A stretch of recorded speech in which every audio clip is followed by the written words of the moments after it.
ଚିଙ୍ଗୁଡ଼ି ନାଁ ଶୁଣିଲେ ସମସ୍ତଙ୍କ ପାଟିରୁ ଲାଳ ବାହାରି ଆସେ, କାହିଁକିନା ଚିଙ୍ଗୁଡ଼ି ତରକାରୀର ଟେଷ୍ଟ ଖୁବ୍ ନିଆରା। ଆଜି ଆମେ ବନେଇବା ଏଇ ବଡ଼ ବଡ଼ ଚିଙ୍ଗୁଡ଼ିର ଏକ ଦମଦାର ରେସିପି। ତ ଚାଲନ୍ତୁ ଆଜି ଏଇ ଚିଙ୍ଗୁଡ଼ି ତରକାରୀ ଖାଇ ଛାଡ଼ ଖାଇର ମଜା ନେବା। ନମସ୍କାର, ଶ୍ରଦ୍ଧା ଓଡ଼ିଆ କିଚେନରେ ଆପଣ ସମସ୍ତଙ୍କୁ ଅନେକ ଅନେକ ସ୍ୱାଗତ। ଦେଖନ୍ତୁ, ମୁଁ ଏଠି ଏଇ ଚିଙ୍ଗୁଡ଼ିକୁ ଭଲ ଭାବରେ ଚୋପା ସଫା କରି ଧୋଇ ନେଇଛି। ଏଥିରେ ହଳଦୀ ଲୁଣ ଦେଇ ମ୍ୟାରିନେଟ୍ କରି ନେବା।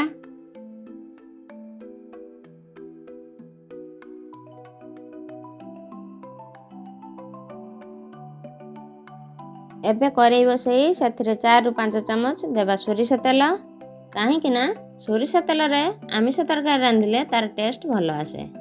ଆମର ଏଠି ତେଲ ଗରମ ହୋଇଗଲାଣି, ଚିଙ୍ଗୁଡ଼ି ସବୁକୁ ତେଲରେ ଛାଡ଼ିଦେବା।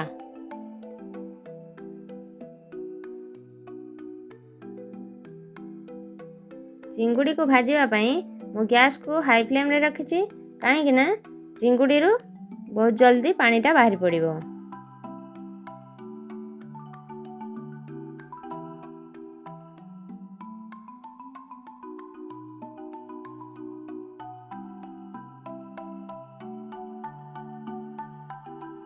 ଏବେ ଗ୍ୟାସ୍କୁ ମିଡ଼ିୟମ୍ରେ ରଖି 4ରୁ 5 ମିନିଟ୍ ଭାଜିବା ପାଇଁ ଛାଡ଼ିଦେବା।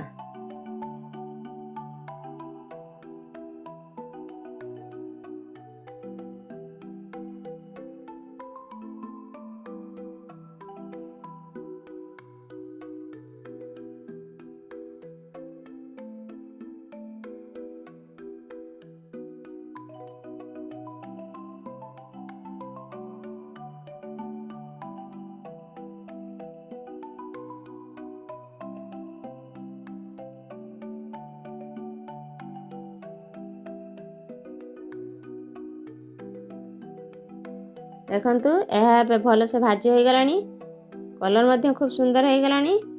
ଏବେ ଏହାକୁ ପ୍ଲେଟ୍କୁ ଖୋଲିଦେବା।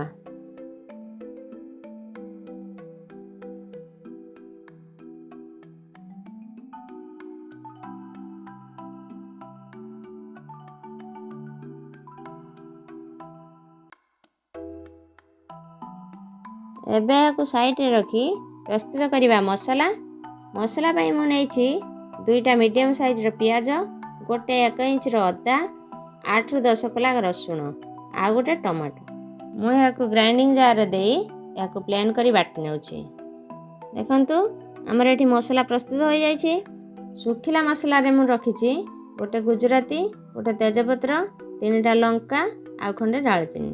ମୁଁ ଯେହେତୁ ଚିଙ୍ଗୁଡ଼ି ଆଳୁ ଝୋଳ ତିଆରି କରିବି, ସେଥିପାଇଁ 2ଟି ଆଳୁକୁ ଚୋପା ରଖି ଏମିତି ପିସେସ୍ରେ କାଟି ନେଇଛି।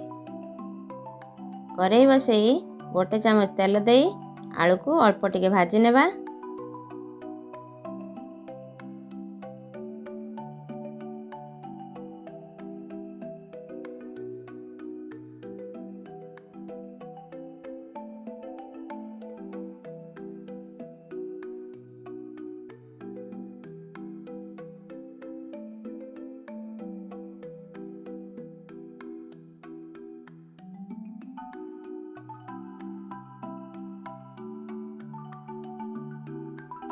ଏବେ ଏହାକୁ 2ରୁ 3 ମିନିଟ୍ ପାଇଁ କଭର୍ କରିନେବା। ଦେଖନ୍ତୁ, ଆଳୁ ଆମର ବ୍ରାଉନ୍ କଲର୍ ହୋଇଯାଇଛି। ମୁଁ ଏହାକୁ ପ୍ଲେଟ୍କୁ ବାହାର କରିନେଉଛି।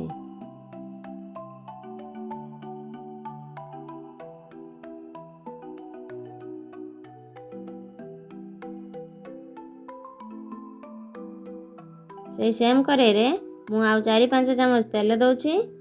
ତେଲ ଦେଇ ଶୁଖିଲା ମସଲାକୁ ତା ଦେହରେ ଭାଜି ନେଉଛି।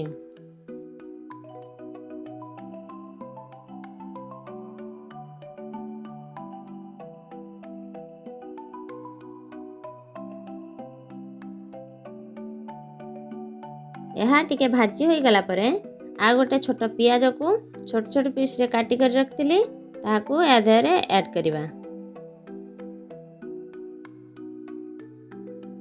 ଏହା ବ୍ରାଉନ୍ କଲର୍ ହେବା ଯାଏଁ ଭାଜିବା।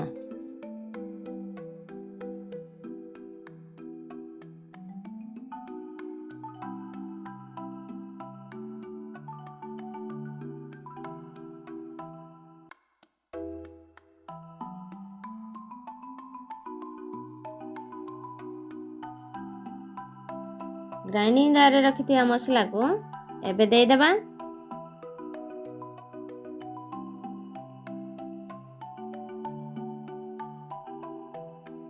ଏହାକୁ କିଛି ସମୟ କଷି ନେବା।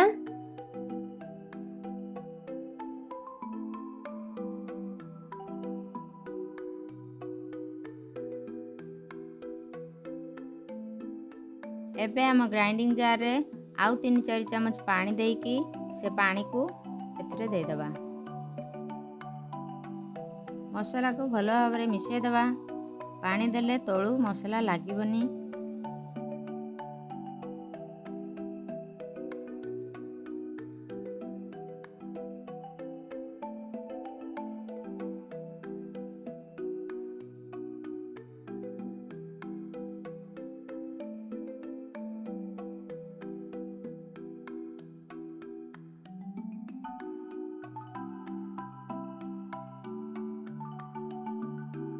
ମସଲାରେ ଆଡ଼୍ କରିବା କିଛି ଶୁଖିଲା ମସଲା। ଶୁଖିଲା ମସଲାରେ ମୁଁ ନେଇଛି 1/2 ଚାମଚ ଜିରା ଗୁଣ୍ଡ, 1/2 ଚାମଚ ଧନିଆ ଗୁଣ୍ଡ, 1/2 ଚାମଚ କାଶ୍ମୀର ଚିଲ୍ଲି, 1/2 ଚାମଚ ଲଙ୍କା ଗୁଣ୍ଡ ଆଉ ହଳଦୀ ଗୁଣ୍ଡ।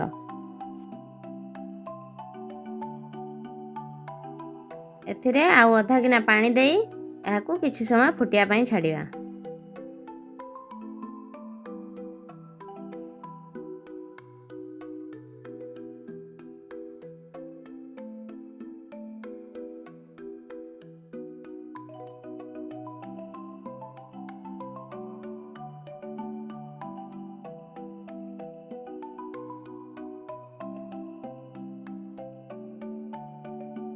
ଏବେ ଏଥିରେ ଆଡ଼୍ କରିବା କାଟି ରଖିଥିବା ଗୋଟେ ଟମାଟୋ। ମସଲା ସହିତ ଟମାଟୋକୁ ଭାଜି ନେବା।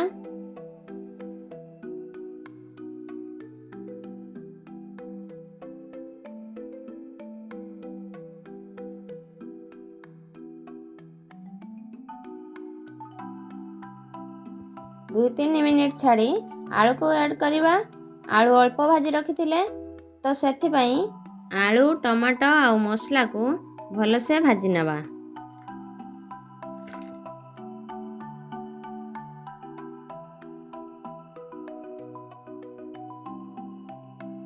ଦୁଇ ଗିନା ପାଣି ଦେଇ ଏହାକୁ କଭର କରିନେବା। ଏହାକୁ ଫୁଟିବା ପାଇଁ ଛାଡ଼ିବା।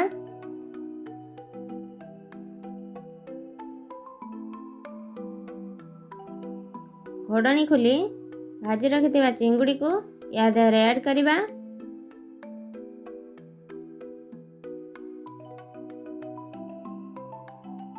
ଭଲ ଭାବରେ ମିକ୍ସ କରି ଏହାକୁ ଆଉ 4-5 ମିନିଟ୍ ଘୋଡ଼ଣୀ ଦେଇ ଫୁଟିବା ପାଇଁ ଛାଡ଼ିବା।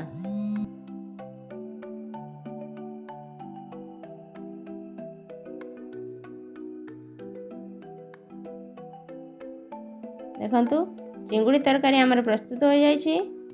ମୁଁ ଏହା ଦେହରେ ଦେଇଦେଉଛି ଅଧା ଚାମଚ ଗରମ ମସଲା ଆଉ କିଛି ଧନିଆ ପତ୍ର। ଛାଡ଼ଖାଇ ମାନିବା ପାଇଁ ଏ ରେସିପିକୁ ଘରେ ବନେଇ ଖାଆନ୍ତୁ। ଆଶା କରିବି ଏ ରେସିପି ଆପଣଙ୍କୁ ଭଲ ଲାଗିବ। ଯଦି ଭଲ ଲାଗିଛି ତାହେଲେ ଭିଡ଼ିଓକୁ ଲାଇକ୍ କରନ୍ତୁ, ସେୟାର କରନ୍ତୁ ଆଉ ସବସ୍କ୍ରାଇବ୍ ନିଶ୍ଚୟ କରନ୍ତୁ।